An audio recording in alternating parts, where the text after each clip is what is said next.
வணக்கம். இப்போ பார்த்தீங்கன்னா ஒரு சுண்டைக்காய் குழம்பு எப்படி வைக்கலாம் அப்படிங்கிற பற்றி பார்க்கலாம். இப்போ எல்லாரும் பார்த்தீங்கன்னா சுண்டை வத்தல் குழம்பு வைப்பாங்க. இப்போ எல்லாத்துக்கும் தெரிஞ்சது தான். ஆனால் அதை வாங்கிட்டு கடையில் சுண்டை வத்தல் போட்டு வச்சுப்பாங்க, அதை வாங்கிட்டு வருவாங்க. கொஞ்சம் நினச்சி அப்படியே வெங்காய தக்காளி போட்டு அந்த மிளகா பொடியெலாம் போட்டு இறக்கிடுவாங்க. ஆனால் சுண்டல் அந்த சுண்டைக்காய் பார்த்தீங்கன்னா செடியிலேருந்து நம்ம பறிச்சுட்டு அதை நல்லா இடித்து அதை பக்குவப்படுத்தி அதை செய்கிற முறை பார்த்திங்கன்னா நிறைய பேருக்கு தெரியறதில்லை. ஆனால் அந்த சுண்டைக்காயில் ஏகப்பட்ட மருத்துவ குணங்கள் இருக்குது. அது என்ன அப்படின்னா, வயிற்று பிரச்சனையால் இருந்துச்சு, ஹீமோகுளோபின் அதிகப்படுத்துறதுக்கும், மற்றும் பார்த்தா குடல் புண்ணுக்கு ஆனாலும் சரி, இப்படி பலவிதமான நன்மைகள் அதில் இருக்குது. ஆனால் அதை செய்து சாப்பிட்றதுக்கு நமக்கு இன்னும் அதோட இது தெரியல. அதை எப்படி நம்ம செய்யலாம், சமையலில் எப்படி செஞ்சு பயன்படுத்தலாம், எப்படி நம்ம சாப்பாட்டுக்கு நல்ல ஒரு ருசியான உணவாக செய்யலாம் அப்படிங்கிற பற்றி ஒரு சிறிய பதிவு. இது பார்த்தீங்கன்னா இப்போ அதுக்கு தேவையான பொருட்கள் என்ன அப்படின்னு காட்டுறேன், பார்த்துக்கோங்க.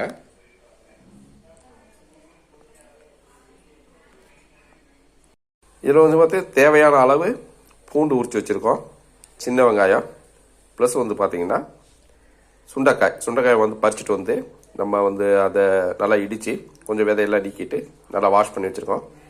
அப்படியே பார்த்தீங்கன்னா தேவையான அளவு கொஞ்சம் கருவேப்பிலை, 2 தக்காளி, கொஞ்சம் சின்ன வெங்காயம், இதை மூணையும் பார்த்தீங்கன்னா நம்ம ஒரு மிக்சியில் போட்டு நல்லா ஒரு பேஸ்ட் மாதிரி ஆக்கிக்கணும். அதுக்கப்புறம் பார்த்தீங்கன்னா மிளகா பொடி, மல்லிப்பொடி, குறுமிளகு, வெந்தயம், இப்படி இப்போ காட்டின நம்ம பொருள் இருக்குங்களா, அதெல்லாமே வச்சு தான் நம்ம இந்த சுண்டைக்காய் குழம்பு எப்படி செய்யறது அப்படிங்கிற பற்றி பார்க்கலாம். இப்போ நான் அதெல்லாம் இஞ்சி பேஸ்ட்டில் அந்த சின்ன வெங்காயம் மற்றும் தக்காளி எல்லாம் மிக்சியில் போட்டு ஒரு பேஸ்ட் மாதிரி பண்ணிக்கலாம். சரிங்களா? அடுப்பு பற்ற வைக்கிறோம். அடுப்பு பற்ற வச்சுட்டு பார்த்தீங்கன்னா நல்லெண்ணெய் தான் இதுக்கு பயன்படுத்தணும். தேவையான அளவு நல்லெண்ணெய் ஊற்றிக்கலாம். நம்ம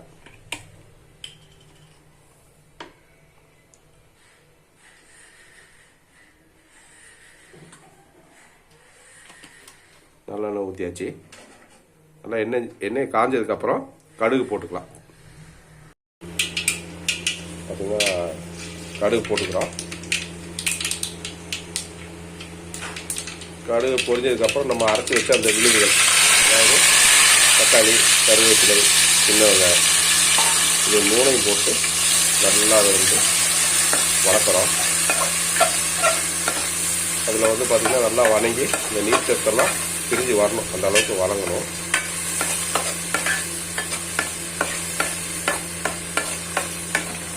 நல்லா இது வணங்கி ஆயிலில் நல்லா வணங்கி வரணுங்க. அதுக்காக நல்லா அருமையாக அந்த நீர் பண்ணலாம் வச்சு இந்த ஆயிலில் நல்லா ஒரு பதத்துக்கு வந்துடுச்சு. இந்த நேரத்தில் பார்த்திங்கன்னா நம்ம தேவையான அளவு பார்த்திங்கன்னா மிளகா பொடி,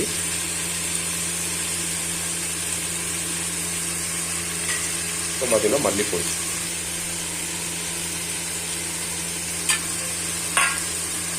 இல்லை எல்லாம் போட்டு நல்லா மிக்ஸ் பண்ணுறோம்.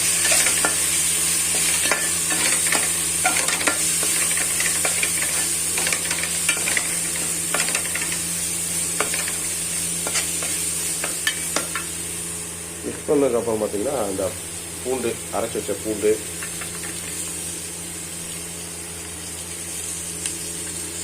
பட்டு,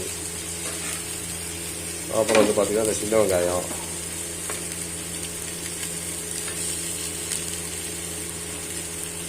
அப்புறம் பார்த்தீங்கன்னா சுண்டைக்காய், இதெல்லாம் நம்ம போட்டு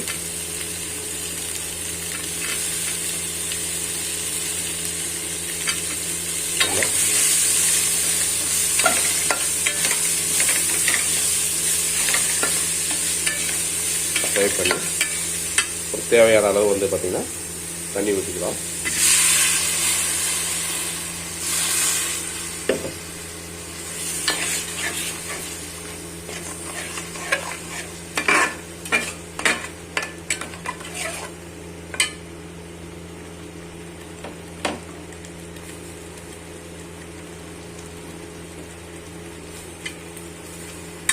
கலக்கிட்டு நல்லா கலக்கி விடுறேங்க. கலக்கி விட்டதுக்கப்புறம் பார்த்தீங்கன்னா தேவையான உப்பு போட்டு சேர்த்துக்கணும்.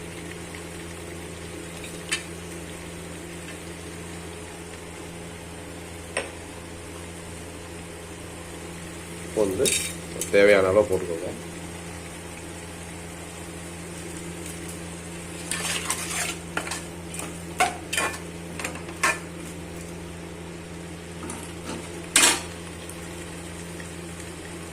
போட்டு நல்லா அதை ஒரு பாத்திரம் வச்சு மூடி வச்சுருங்க. நல்லா கொதி வந்து ஆஃபார வரைக்கும். இப்போ பாயில் ஆகிட்டு இருந்தது பார்த்தீங்கன்னா நம்ம இதை ஓப்பன் பண்ணி பார்க்குறோம். பாருங்கள் எப்படி இருக்குன்ட்டு. அதுக்காக பொன்னிறமாக அப்படியே இருக்குது.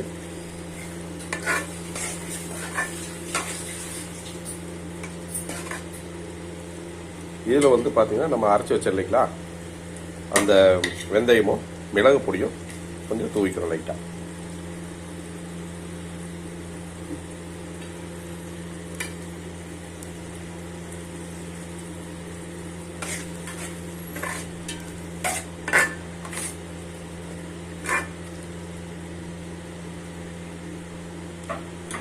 போட்டதுக்கப்புறம் ஒரு 2 நிமிஷம் அப்படியே இதை மூடி வச்சுருங்க. மூடி வச்சதுக்கப்புறம் ஒரு அருமையான சுண்டை குழம்பு ரெடி ஆயிடும் உங்களுக்கு. இது பாருங்கள் எப்படி எண்ணெய் பிரிஞ்சு அருமையாக வந்திருக்குங்க. இதுதாங்க பக்குவம். இந்த பக்குவம் வரும்போது பார்த்தீங்கன்னா நம்ம அந்த அரைச்சி வச்ச மிளகு பொடியும் வெந்தய பொடியும் லைட்டாக தேவையான அளவு நம்ம தூவிக்கலாம். தூவிட்டு நீங்கள் ஒரு 2 நிமிஷம் கழித்து இறக்கி வச்சிட்டோம்னா அழகான ஒரு சுண்டல் குழம்பு ரெடிங்க. இதில் வந்து பார்த்தீங்கன்னா சுண்டல் குழம்பு நம்ம ரெடி பண்ணிட்டோம். இந்த சுண்டல் குழம்புல என்னென்ன இருக்குது அப்படின்னா கால்சியம் இருக்குது, அயன் இருக்குது, மற்றும் பார்த்தீங்கன்னா நம்ம ஃபைபர் கண்டென்ட்டு அதிகமாக இருக்குது. இது வந்து பார்த்தீங்கன்னா ஹீமோகுளோபின் உற்பத்தி மற்றும் வந்து பார்த்தீங்கன்னா குடல் சம்பந்தமான பிரச்சனைகள், மோஷன் ப்ராப்ளமாக இருந்தாலும் சரி, இல்லை வயிற்றில் புண்கள், அல்சர் கண்டிஷன் இந்த மாதிரி பிரச்சனைகள் இருந்தாலும் சரி, அப்புறம் வந்து சர்க்கரை நோயாளிகளுக்கும் இது ஒரு அற்புதமான மருந்தாக இதை செயல்படுதுங்க. அப்படிப்பட்ட ஒரு அருமையான மருத்துவ குணம் வாய்ந்தது தான் இந்த சுண்டக்காய். நன்றி, வணக்கம்.